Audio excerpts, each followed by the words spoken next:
All right, so I'm going to talk about how we can spare plasma glucose from endurance training, okay? And it all evolves around two factors. These two factors are going to be these two over here. These are going to be our key components that cause reactions to ultimately get to our goal of sparing plasma glucose so we can use it for our brain instead of taking it up in the muscle, okay? So there's a lot of changes that deal with endurance training, but I wanted to write this down that the biggest and most dramatic effect of training is the ability to use fat. So you would increase your fat metabolism and would decrease your ability to spare carbs and everything. So if you're wondering why, like, oh man, I have so much more fat, this other guy's so skinny, how is he burning more fat?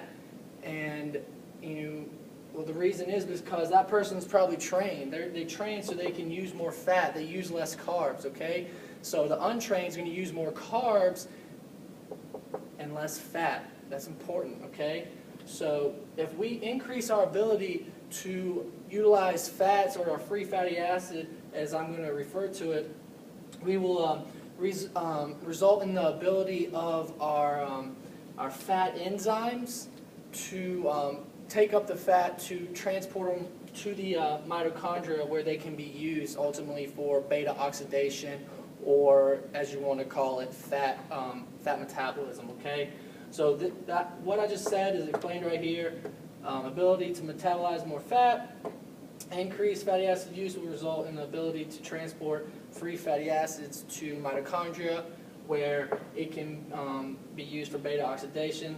And the increase in transport comes from the increase of our fat enzymes to be able to pick the fat out of the blood and then broken down into free fatty acids to acetyl-CoA for entry into the Krebs cycle, which is, this is beta oxidation pretty much. So we will go ahead and get started. And if I didn't say that right, it's right here in perfect terms. This is correct. So basically how I want to start off is saying that the fat entry into the mitochondria is two steps, okay, and they're right here. So here we have our free fatty acid in our plasma, okay? So the free fatty acid has to go from the plasma to the cell, okay? So that's the first step. Now, once the free fatty acid, I'll write that this is the cell, is in the cell, it has to get to the mitochondria. This blue circle is the mitochondria. Those are the two steps that free fatty acids have to take in order to be oxidized to be able to use for metabolism. Free fatty acid from the plasma to the cell, and cell to the mitochondria. Okay? I'm going to erase that because it might get in my way. So now we're just going to start from the top. So endurance training can affect our ability to increase our capillary density and increase our mitochondria numbers, okay? And I'm going to start with capillary density because it's a little easier concept to pick up on, okay? So creating our capillary density, okay, is going to slow our blood flow down, and slowing our blood flow down is going to increase our free fatty acid transporters to increase their ability to take fatty acids out and put them into the cell, into the mitochondria, where they can be used so we can spare plasma glucose, okay? So if you don't understand what I'm saying, I'm going to draw it. So remember at rest, we might not, this is at rest right here. That's a terrible marker. At rest, we might not have that many capillary beds, okay? Or density, okay? Rest. So everything that's getting transported through these capillary beds is going through real fast. It doesn't have time to, the transporters don't have time to take out the free fatty acids. Now, if we're trained, we now have increased beds. So now that the blood flow is slowed down because it has more entryways, if you want to call it, the transporters can take the fat out of the capillaries and into the cell, okay? And once they're into the cell, more free fatty acids can be used and spare plasma glucose, okay?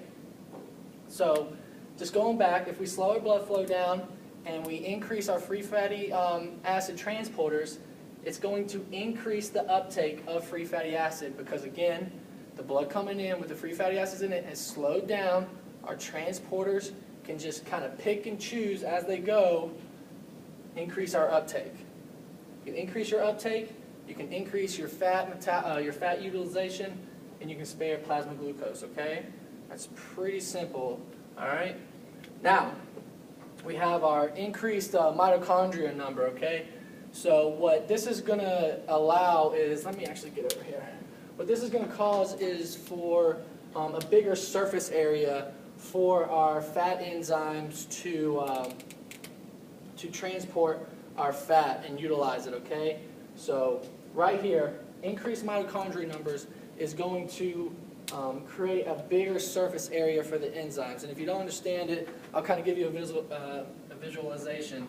So if here we have one mitochondria, okay, the surface area, the total surface area that we have is going to be smaller than if I have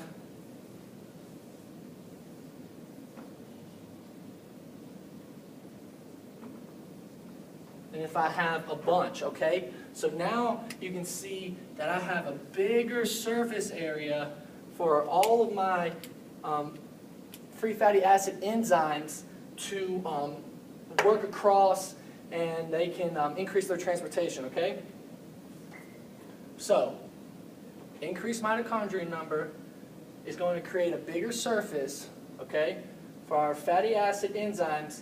And this is the main one right here that's addressed in the notes, is the FAT. Can't really say it a lot. Can't really say it right, so we're just going to leave it at fat. So it's appropriate for the concept, okay? So increased mitochondria number gives us a bigger surface area for our fat enzyme. I'm going to see if I can draw this for you. So let's just say that our fat enzyme's all over the place. Now this probably isn't right, but I'm just trying to make it simple for you. Okay? So, we have a bunch of these enzymes around the mitochondria, or in the mitochondria, so it's going to be able to take out the fat, transport it, so it can be used more, so we can spare our plasma glucose, okay?